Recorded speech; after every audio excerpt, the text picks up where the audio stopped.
भगवते वासुदेवाय। नमस्कार दोस्तों, आप सभी का हमारे YouTube चैनल पर स्वागत है। आज हम कार्तिक मास महात्म्य के 27वें अध्याय का श्रवण करेंगे। कार्तिक मास महात्म्य 27वां अध्याय।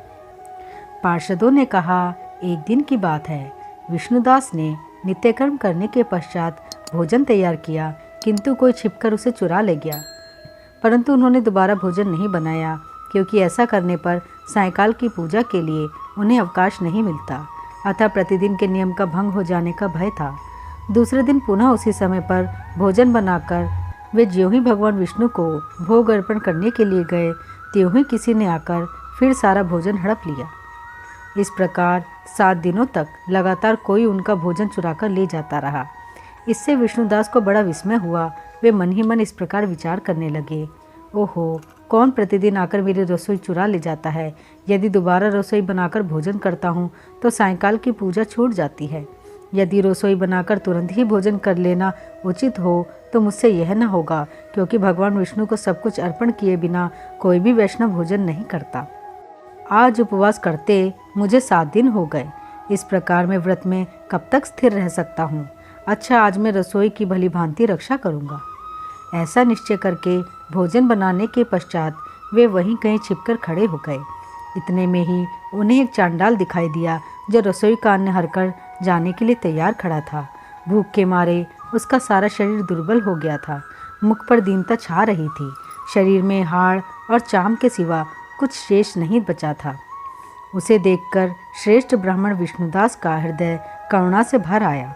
उन्होंने भोजन चुराने वाले चांडाल की ओर देखकर कहा, भैया जरा ठहरो ठहरो, क्यों रूखा सूखा खाते हो, ये घी तो ले लो। इस प्रकार कहते हुए विप्रवर विष्णुदास को आते देख वह चांडाल भय के मारे बड़े वेग से भागा और कुछ ही दूरी पर मूर्छित होकर गिर पड़ा। चांडाल को भयभीत और मूर्छित देखकर द्विजश्रेष्ठ विष्णुदास बड़े वेग से उसके समीप आए और दयावश अपने वस्त्र के छोर से उसको हवा करने लगे। तदंतर वह उठकर खड़ा हुआ। तब विष्णुदास ने देखा, वह चांडाल नहीं है, बल्कि साक्षात नारायण ही शंख चक्र और गदा धारण किए सामने उपस्थित हैं। अपने प्रभु को प्रत्यक्ष देखकर विष्णुदास सात्विक भावों के वशीभूत हो गए। वे स्तुति और नमस्कार करने में भी समर्थ न हो सके। तब भगवान ने सात्विक व्रत का पालन करने वाले अपने भक्त विष्णुदास को छाती से लगा लिया और उन्हें अपने जैसा रूप देकर वैकुंठ धाम को ले चले। उस समय यज्ञ में दीक्षित हुए राजा चोल ने देखा, विष्णुदास एक श्रेष्ठ विमान पर बैठकर भगवान विष्णु के समीप जा रहे हैं।